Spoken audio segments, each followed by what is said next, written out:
All right, so for this one, what we're going to be doing is we're going to be installing certain files and programs in our computer so that our computer can understand the Python programming language, and that just allows us to code in Python as well, make the computer understand all the instructions that we give to the computer in the Python programming language. So the first thing you want to do is you want to open your web browser, and in your web browser you want to go up to the address bar and go to python.org. Now, once you go to python.org, you'll see a lot of options on the screen. Don't get confused or overwhelmed. It's pretty simple. All you want to do is hover on the Downloads tab and then click on Python 3.11.1. So we click on that and it downloads a file to our Downloads folder. Once it does that, you simply want to go to the Downloads folder, double click on it, and install Python. So what we want to do is go here, double click on that. That opens up certain windows as you see on the screen. And then you just click on continue, continue, continue, agree, install. And then it asks you to enter a password. So you enter your password and install the software. So I've entered my password, I click on install, and it starts installing, asks me for certain permissions, just give it all the permissions, there's nothing wrong with it. So we do that. It takes about a minute or two to install it depending upon what computer you have, but usually it just does it super fast. Now, once we've got Python installed, just to make sure that it works, what we're going to do is we'll click on this idle button right here. Okay, and it opens up this small window right here, and well, we could just type something like 1 plus 1, and that gives us 2, just as you see here, or something like print print hello world, yeah, and press enter, and it just displays the words hello world. Now, don't get confused by what is this print and what are these brackets and why have I written these double quotes and then hello world. You'll know all of this in the upcoming videos. It's super simple, so don't get confused. We're just doing this so that we know that Python has properly installed on our system. The next thing you want to do is you want to install this IDE, or Integrated Development Environment, called PyCharm, which helps you actually code in Python with a better application on your screen, because this looks very, I think, 1990s, right? So we really want to code with a good looking application where things look cool, things look better, and it's more user friendly, or it's easier to use.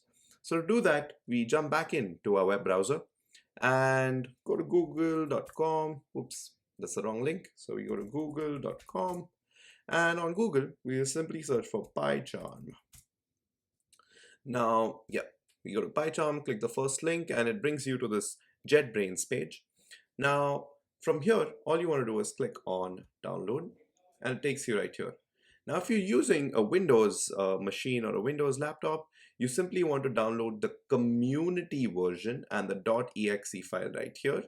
Or if you're like me and you're using a Mac OS or a MacBook laptop or computer, you simply want to go to Mac OS and then click on download here. But hold on, if you're a Mac user, you also want to check out this option right here, which says whether you'd want to download the Apple Silicon version or the Intel version. So if you have like an older MacBook, you would probably want to download the Intel version.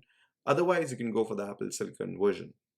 A simpler way to determine this is simply just go here onto your desktop, click on this Apple icon, and click on About This Mac. Once you click on About This Mac, it shows you these things. And if your chip says Apple M2 or M1, you want to go for the Apple Silicon version. But if it says something like Intel, um, you know, version 5 or something like that, you just want to go for the Intel version, right? So yeah, that's how you determine what version you have. So for me, it's Apple Silicon, so I'm simply going to go click on Apple Silicon, and that downloads the Apple Silicon version for me. That's going to take some time, about 30 seconds, so we just wait through that. And once that's done, we move on to, well, actually going ahead and installing PyCharm onto our computer. Now that PyCharm has completed downloading, you want to go to the file and actually install it. So I'm just going to go to my downloads folder, click on the file that has been downloaded and install it. So for Windows users, you just have to double click on the file. For macOS users, you click on it, you see this window, and then you simply drag this and drop it into your applications folder. Once you drag and drop it into your applications folder, it's going to make the small sound that, signifies that you've loaded it onto your applications folder. And once that's done, you will simply be able to press this button on the top right here and search for PyCharm, and that gives you PyCharm on your applications folder. So you just click on it, and well, that opens that up. You just want to click on open. Do not import any settings, and well, it starts up. So that's your setup for programming, and it's super simple. If you've got any issues, just put it in the comments down below, and my team or I will help you out with the installation. And that's it for this one. I'll see you in the next one where we actually get our hands dirty with some code and understand more about the Python programming language and dive deep into its concepts to be like a top class Python programmer.